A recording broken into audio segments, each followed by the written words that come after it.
The People's Democratic Party yesterday said that the All Progressive Congress lacked the credibility to discuss debt management in the state. It said that the APC-led federal government has presided over heavy and reckless borrowing, escalating the national debt stock from about 7 trillion naira after about 16 years of the PDP governance to over 90 trillion naira under its 8 years of the APC, leading to a situation in which 97% of Nigeria's national revenue was devoted to debt servicing and the attendant reduced revenue allocations to states and local governments. The PDP stated this while reacting to what it described as the misguided propaganda by the Delta State chapter of the APC to misinform the public on the debt management measures being undertaken by the administration of Governor Sheriff Oboriwori. The state's chapter of the PDP, in a statement by Secretary Mr. Dan Osai, said that the APC merely tried to disinform the public by attempting to play down the significance of Governor Oboriwori's act of responsibility in reducing the debt profile of the state to ensure greater financial stability and sounder economic health. Yeah, Barrister, sir. We are seeing a situation in Delta State wherein the APC and PDP are in a conflict of interest as pertains financial illiteracy and financial management, and each of them are accusing the other of being financially illiterate, and being that they have lapses on both the national and the state part of it, and it has just been going in back and forth. This is a political show, but wherein political parties start trying to ascertain if they are financial bigwigs as it pertains administration of the countries and the state's resources. Do we acquiesce to what the APC said, that the PDP is mismanaging Delta State funds, or that the PDP is right in that APC is mismanaging national funds? Well, it's really funny, the country where we find ourselves. Those days when I was in university, there was this course we offered in logic. Yeah. And then you have fallacies, different kinds of fallacies. You have one that is referred to as the fallacy of ad hominem to kweke. Okay. It's a fallacy against a person. To kweke simply means you too. And so when I say you stole, you say you too, you never steal. Yeah. Rather than I didn't steal, you try to explain what you're doing. Rather than give that explanation, you resort to the fallacy of ad hominem to kweke. You too. So the Delta State PDP is saying that the party in the state is mismanaging the resources of the state. Now, rather than the state government to come out to show the people what they've been doing with the resources that they have gotten so far, Delta State is the highest, receives the highest revenue from the federal allocation. I think second to Rivers, yeah, and Akwa Ibom.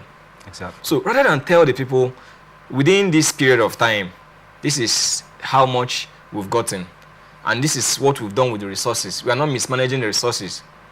They are saying at the national level, you people too, you are mismanaging. Yeah. It's an error in reasoning when it comes to logic.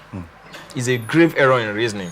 So that this national government is mismanaging resources, it's not a criteria for you as a state government to begin to mismanage your resources. That is if they are mismanaging the resources, okay, as the party in the state is claiming. Yeah. It is for you to come up and tell the people, this is what we've done, this is what we've done, this is the investments we've done this, we've done that. It's not for you to begin to say at the national level, we are in debt from 6 billion to about $97 billion.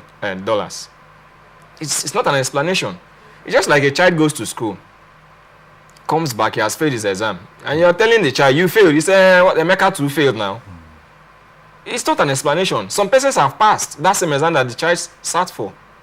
So what the party in Delta State is doing is not good for us as citizens. Opposition party are there to checkmate the ruling party. So if there are no oppositions, who will checkmate what the government is doing? It is because you have the knowledge of the facts that if we mismanage resources, there are oppositions. There are those who ask us questions. That is what will put you on your toes to ensure that you manage the resources of everybody who is in Delta State. It is for you to utilize the resources to their own benefit. And they don't begin to tell us that the national APC at national estimates. So that is an excuse. It's very funny. Okay, very funny. Let's zero in on Delta State per se, because we won't want to go into the national economy and start dissecting as at now. It will take a lot of our time, but we can do the little that we can for Delta State, being that we have at least a little indices about what they receive, and also IGR and all that. How do you evaluate the government of Governor Sheriff Oborewori concerning financial management in Delta State? You see, what is happening in Delta State it's a sad one, because all of us from this zone, the South-South zone, in fact, what is happening across the states in the South-South zone is a very sad one. Every month you see the kind of resources that comes to these states. What do they do with it? What is the education system like in Delta State? I'm not aware that in Delta States, the students perform better in the just concluded JAMB examination that was very poor. Resources should have been channeled to ensure that the education system in Delta State is working. I could remember many years ago when, I think it was P2B, when he was governor of Anambra State. Anambra was going very down in terms of education. But with strict policy, in fact, he had a policy wherein he had interface with senior prefects of secondary schools. He had interface with teachers, classroom teachers, and not for him to sit in the office and listen to one director or one commissioner telling him about what is happening in schools. He went down to ensuring that the students themselves were giving reports to him. And with that, we were able to see that within that period, I think between 2008, 9, 10, there was significant improvement in Anambra State with respect to their education sector. Here in Rivers State, within the period before 2015, I think 2013, Rivers State was even declared the World Bull Capital because of the investment of the state government then, I think under Chibukero Timiamichi, in education sector. It was the first state to achieve that feat in sub-Saharan Africa. Because if you go to our schools, till date, most of those schools is unfortunate. They are being overgrown by weeds and a lot of things about. But then if you go to those schools, you see the facilities, you see government investments in ensuring that education is functional in Rivers State, especially primary education. What is happening in Delta State? So if you go to health, what is there? What is happening there too? You go to employment. In fact, the states in the Niger Delta states, especially South states, that receive the higher resources are always ranking higher in all of these negative indices. What could be the cause of, in particular, of Delta states? Yes. I know that it's multi-ethnic. It's not just one ethnic group there. It's multi-ethnic, but at least we could count how many ethnic groups that are there. It's not like maybe in Rivers State that has more ethnic groups. But at least in Delta State, would you say, can you put a finger to what you think might be the cause of underdevelopment as in comparison with what they receive? We both know. The state governments in Delta States is as guilty as every other state. The cost of running governance is crazy. Go and check how many commissioners they have. Check how many appointees they have. Check how much they earn. Then you begin to know that resources that should have been channeled to other meaningful activities will be utilized to take care of political appointees who, in any case, do not add any value in the society or in the state. What is the value of appointing 30 media aides in a state like Delta State, for instance? What is the value? It is of no value. So even if the state is multi-ethnic group. There is a conglomerate. There are over 350 ethnic groups in Delta states. It is not the ethnic groups that will manage resources. Listen, we have a governor in that state. He has his deputy. He has his commissioners, those that are working with him. There is the legislative arm who are there to ensure that they make laws for the good governance of the state. It is their responsibility. And I can tell you for free that usually, and of course it is constitutional, that in appointments like this, you take cognizance into the fact that all the ethnic groups, at least the majority ethnic groups, are represented in your government so that people will have a sense of belonging. Exactly. So the ethnic groups that make up Delta states are all involved in this government. So it is their responsibility to ensure that their resources are channeled properly, cut down on overhead costs, for crying out loud. Cut it down. You see a governor going for a function. The convoy is crazy. That is taxpayers' money that they are burning. Whereas you see, I watched one of the states' visits in I think that was France and America.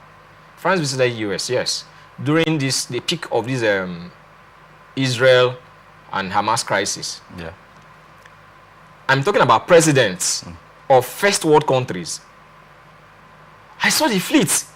It is nothing compared to what our president would do here, or even governors would do here. That is burning taxpayers' money unreasonably. So it is for them to have clear-cut policies. What do I want to do in education? You go ahead and do it. Okay. What do I want to do in health? You go ahead and make sure that you appoint those who has the knowledge to man those sectors. You don't just appoint people for political patronage. Because when you do that, you end up appointing people who, like we say in our local parlance, putting round pegs in square holes. It will never work. So the crisis, the developmental crisis in Delta states, which is also the same in all the states across the nation, is high cost of governance, political patronage rather than appointing people based on meritocracy, and then, of course, the corruption tendency. The corruption in Nigeria is smelling to the high heavens. It's crazy. You cannot apply for a job in Delta States. We're using Delta States as, it's not as if other states are better. Exactly. You cannot apply for a job in Delta States and get it on merit. It's difficult. You cannot. And so when you get people into the civil service who are not qualified or who are grossly incompetent into the civil service, what do you expect them to do? You cannot give what you do not have. In legal parlance, we call it nemo dat quod non habet. You don't give what you don't have. You only give what you have. If you're first class rate, that's how you deliver. If you're second class, that's how you deliver. If you're a dropout, that's how you deliver. So that's just it. It is for the government to sit down, get a clear-cut policy for themselves. Those days we used to have the Sepadek in Delta State and what they did in Delta State. Exactly. But even this present governor, the name I don't even know that much. I don't even know the name of the deputy governor, not to talk of the commissioners. What agencies, who are those he's working with? We don't even know them. That's the problem.